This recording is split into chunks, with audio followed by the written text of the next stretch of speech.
This is the beginning of the Ammonoosuc Trail. It's a 3.8 mile trek to the top of Mount Washington, which is the highest peak in the Northeast. It's about a 3,500 foot elevation gain along the way, and hoping to summit sometime a little before dark and then make camp just below treeline. It is June the 8th, 2017. We got a partly cloudy day, temperatures in the low 60s, and should be a good hike.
All right, we're about 2 hours into our hike, and reached a very steep part of the trail. A lot of boulder hopping. About a quarter mile back, beautiful waterfall cascading into a pool. And so I stopped, took a few pictures, took a little break. Good thing I did, because this little stretch is pretty steep and it's wet, a lot of mud, kind of slippery, so you got to be very careful.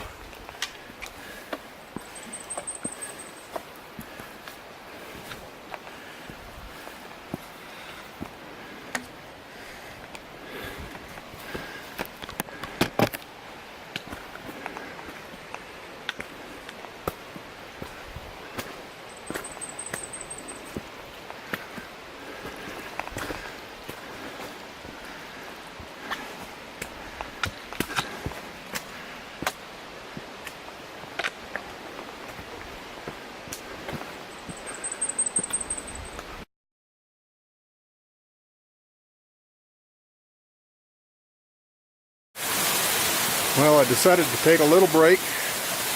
I'm at about 4,000 feet, and the trail kind of came close to a stream, so I filtered some water, had a little snack, and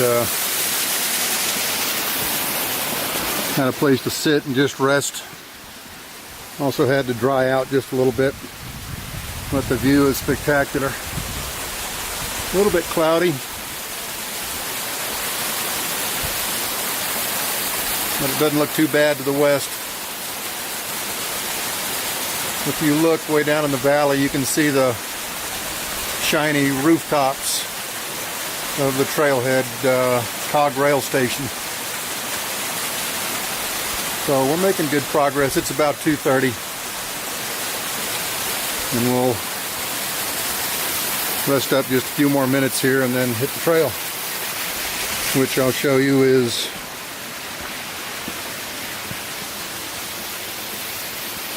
going right up there.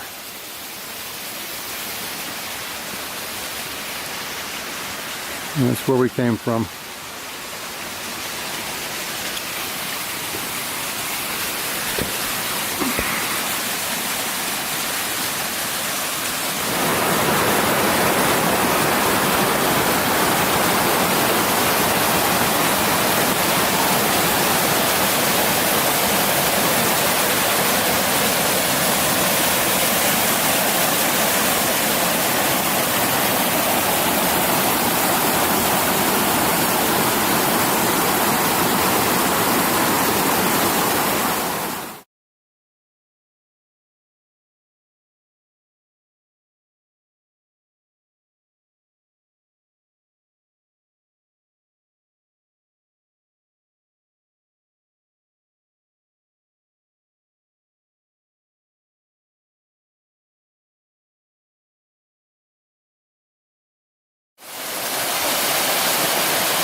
Well, we're starting to break through the tree line, and we've been hiking along this ravine, rather steep, slow going, but the views are spectacular.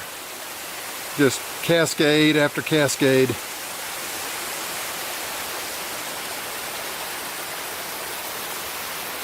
Over here is Mount Washington. You can maybe see the radio towers up at the top.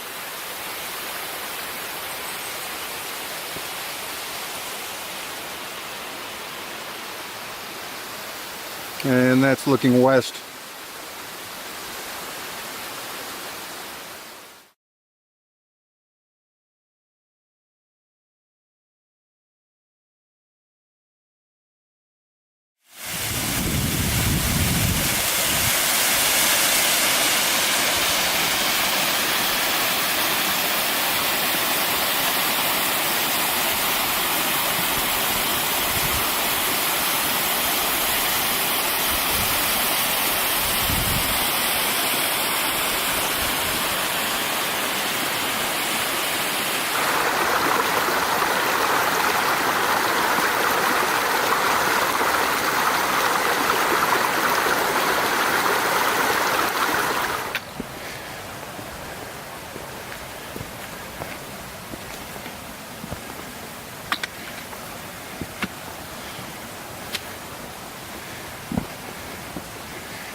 Well, the first major leg of the journey is over.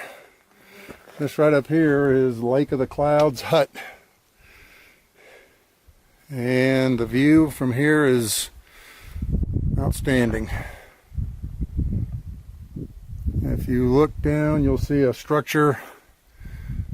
You'll see the white roofs. That's where I started. And we'll swing around here.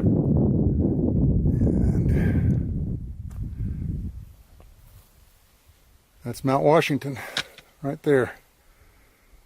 So, a few more steps and a little rest.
One final push.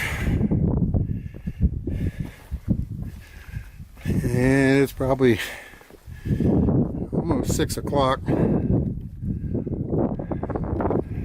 we've got the final climb to the summit. Looks like the weather's going to hold for us, so that's good. Nice cool breeze up here, nothing too strong, which is good because I need to dry out just a little bit. So, here we go.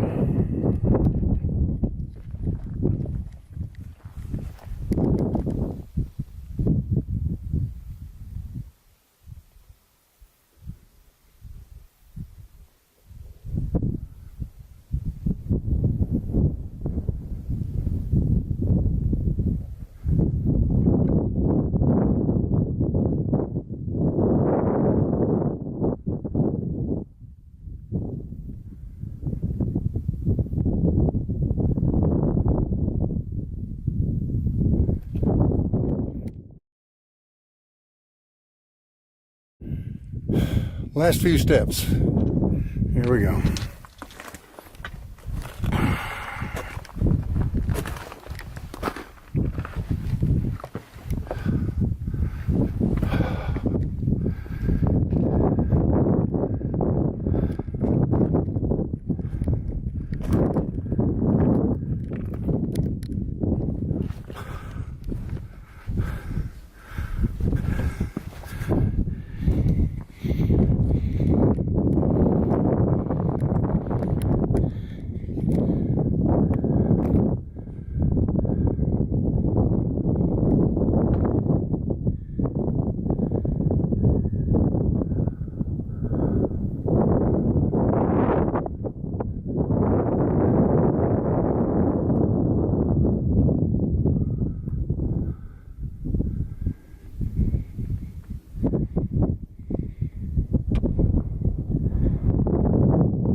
I made it.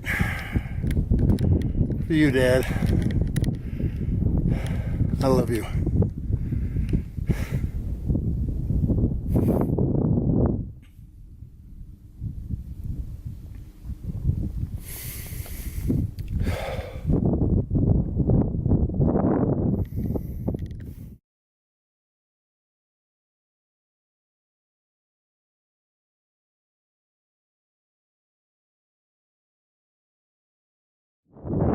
This is the view coming down the Gulfside Trail,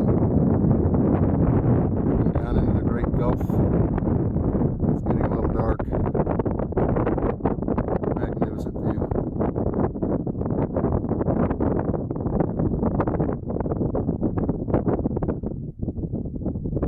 That's Jefferson, Adams, and Madison.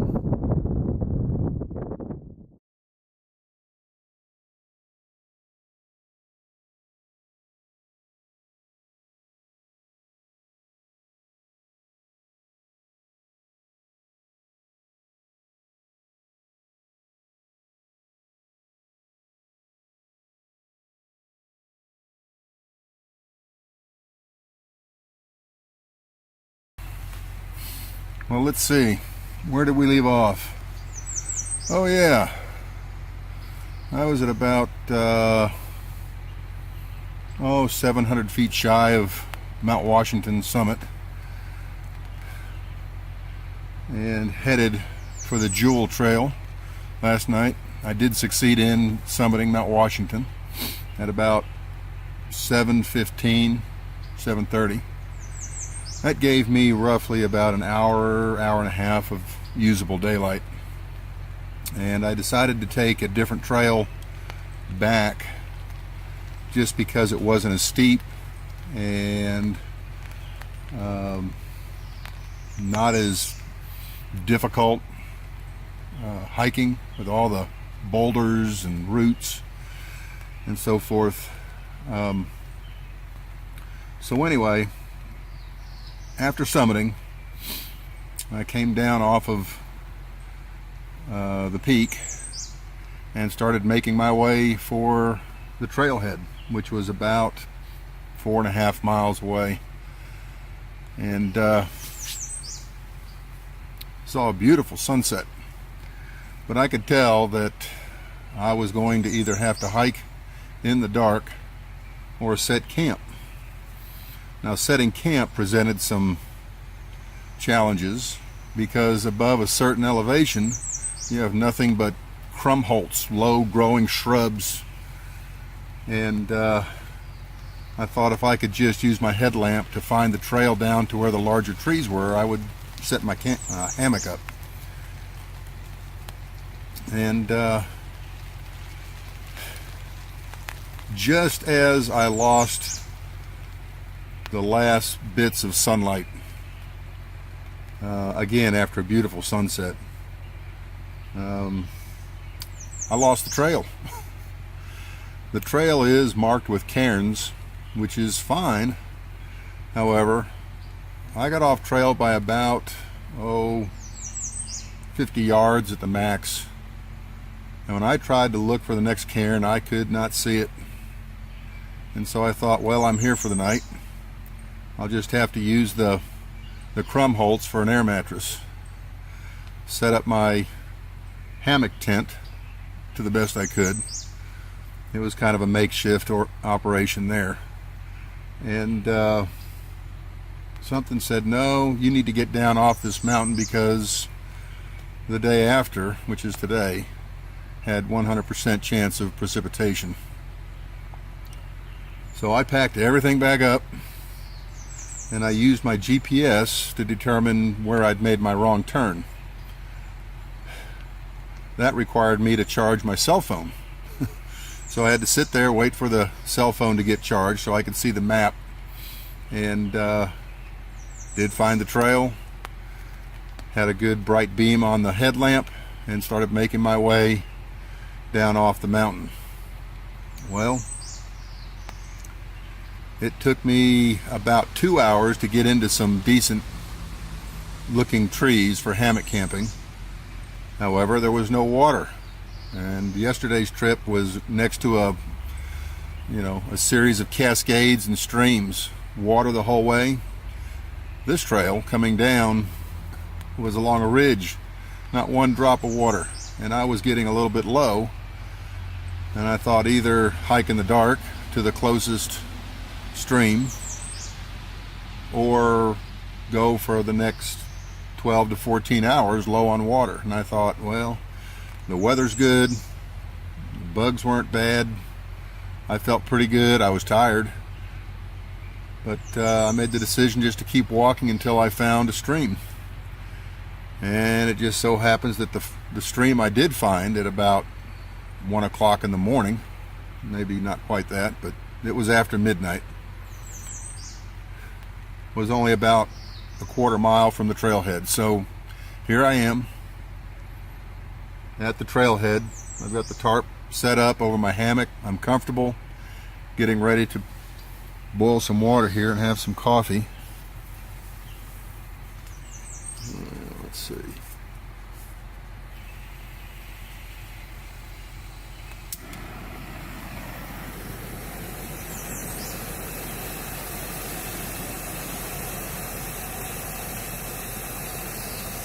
Which ought to taste mighty good. So it was quite an adventure.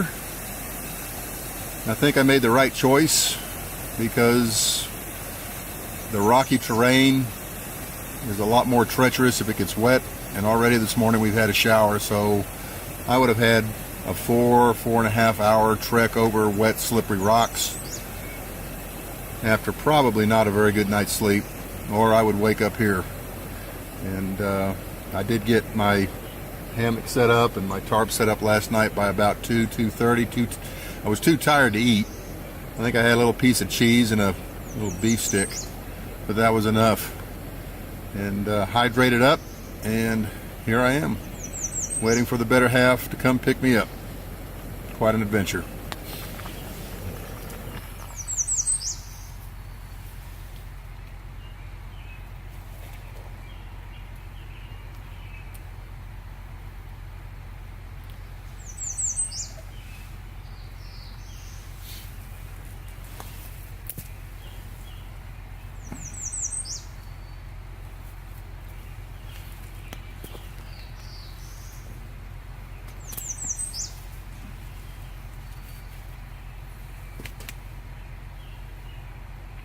Nothing like a little tree bark in your taster's choice.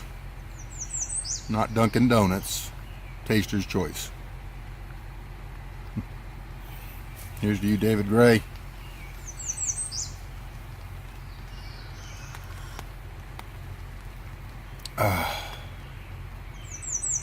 What a trip.